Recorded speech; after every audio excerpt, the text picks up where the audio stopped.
এ যেন অসাধ্যকে জয় করার অদম্য এক বাবার গল্প, যার জয় ছাড়িয়েছে হিমালয়ের অটল উচ্চতাকেও।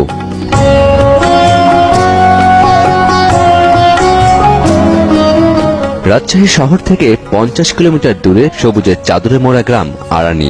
সেখানে বাস শুক্র আলীর। 70-এর দশকে ফেরি করে বাদাম বিক্রি করতেন। এরপর প্রায় 30 বছর ধরে আরানি বাজারের ছোট্ট এই পানের দোকান, যার আয় দিয়ে চলে পুরো সংসার। 6 সদস্যের পরিবারে উপার্জনক্ষম কেবল তিনি।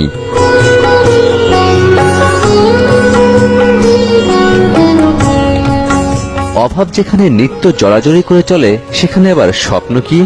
তারপরও স্বপ্ন যেন পিছু ছাড়ে না শুক্র আলীর। লক্ষ্য একটাই, 4 সন্তানের লেখাপড়ার খরচ জোগানো। সংগ্রামী যার নিয়তি, তার কি থেমে থাকলে চলে? দমে যাননি এই জীবন যোদ্ধাও। তাই বাবার স্বপ্ন পূরণ করেছেন মেয়ে। তুই কি আমার পুতুল পুতুল সেই ছোট্ট মেয়ে, যাকে নিয়ে স্বপ্ন আমার ছোট দু চোখ বেয়ে। নতুন নতুন করে তোকে যতই সাজাতাম, ভরতো না মন, দিতাম কত নতুন নতুন নাম। বাবার স্বপ্ন বই নিয়ে ছোট্ট এই গ্রামকে যিনি আলোকিত করেছেন, তিনি আসমা খাতুন। 4 ভাই বোনের মধ্যে তিনিই বড়। ছোটবেলায় বাবার কাছেই বর্ণমালার হাতে খড়ি। প্রতিটি ক্ষেত্রেই বাবার আত্মবিশ্বাসী উৎসাহ দীর্ঘ পথ পাড়ি দেবার একমাত্র সাথী। আজকে দেখি নতুন তোকে লাগছে সবার চেয়ে। আমার বাবার তো ছোট্ট একটা মুদি দোকান, সেই দোকান দিয়ে সবার মানে ভরণ পোষণ করতে একেবারে নাজেহাল অবস্থা। তো তারপরেও অনেকেই ভয় দেখাচ্ছিল যে সায়েন্স নিয়ে কি করবা। সায়েন্স মূলত নেয় মানুষ ডাক্তার বা ইঞ্জিনিয়ার হওয়ার জন্য। তো মেডিকেল বা ইঞ্জিনিয়ারিং পড়তে গেলে প্রচুর খরচ, এরকম আমাকে বলা হয়েছে যে বাড়ির ভিটা বিক্রি করে পড়তে হবে। তো এই অবস্থায় কি করা যায়? পরে আমার আব্বা সাহস জুগিয়েছেন আর কি, যে শুরু তো করো। প্রথমে যদি বড় আশা নিয়ে শুরু করা যায়, শেষ পর্যন্ত কিছু একটা হবে। মানুষের এমন কিছু নেই যে যেটা মানুষ ইচ্ছে করলে পারে না। এইরকম স্পৃহা থেকে আমি ভাবলাম যে নেই। তো আমার পিতামাতা বা ফ্যামিলিতে তো ওইরকম সিদ্ধান্ত দেওয়ার মতো কিছু নেই, কেউ নেই।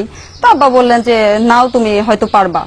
সবসময় এই স্পৃহাটা আমি পেয়েছি আর কি। হয়তো আমাদের আর্থিক অবস্থা আগে থেকেও নাই, এখনো নাই। সামান্য হয়তো একটু জমি, যে বাড়ি ভিটাটুক ধরেন প্রায় 8 শতকের মতো জমি আছে, এটাই আমার সম্পদ। মাঠান জমি কিছু নেই, টাকা পয়সাও নাই, কোনোদিনও নাই।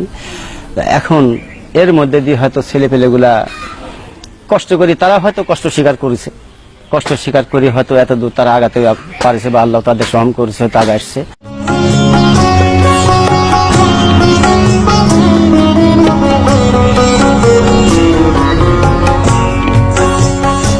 প্রাথমিকে আর অষ্টমে বৃত্তি, এরপর মাধ্যমিক, উচ্চ মাধ্যমিকের গণ্ডি পেরিয়ে রাজশাহী বিশ্ববিদ্যালয় থেকে অর্থনীতিতে স্নাতকোত্তর ডিগ্রি অর্জন। 34তম বিসিএস পরীক্ষায় উত্তীর্ণ হয়ে তিনি এখন ম্যাজিস্ট্রেট।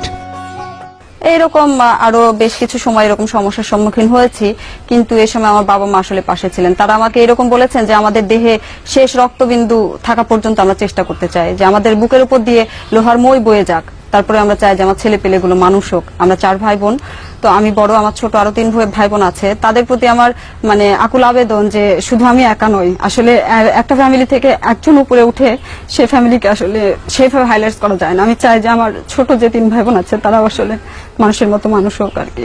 একটু উপকার করার জন্য হয়তো, যেমন আমি গরিব ছিলাম, এখনো আছি, পরবর্তীতে কি হবে সেটা পরের কথা। এখন হয়তো এরকম গরিব কিন্তু দেশে আরো আছে। এর মাঝে যদি সে যদি একটু উপকার করতে পারে তার জন্য।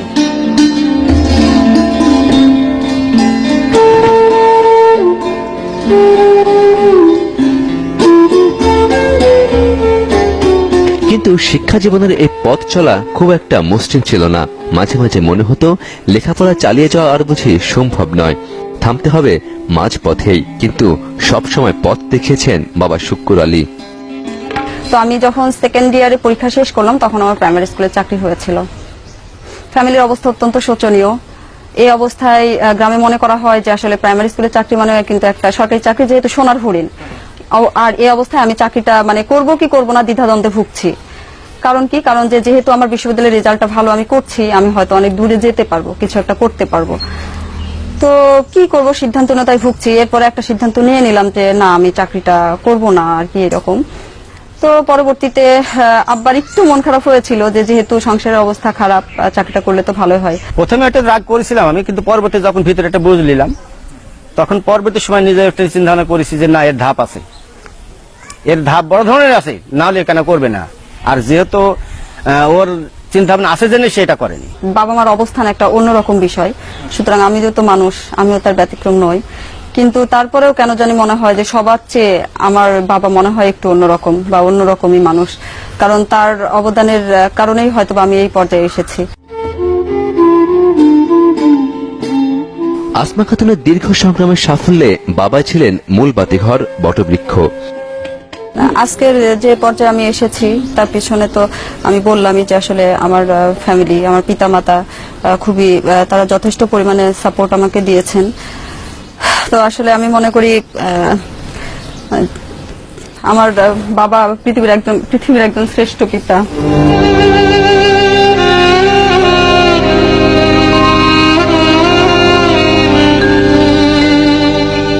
এটাই তার তৃপ্তি, যে তৃপ্তির জন্য কঠিন সংগ্রামে প্রতিদিন হেঁটেছেন আরানির মেঠো পথ। জীবন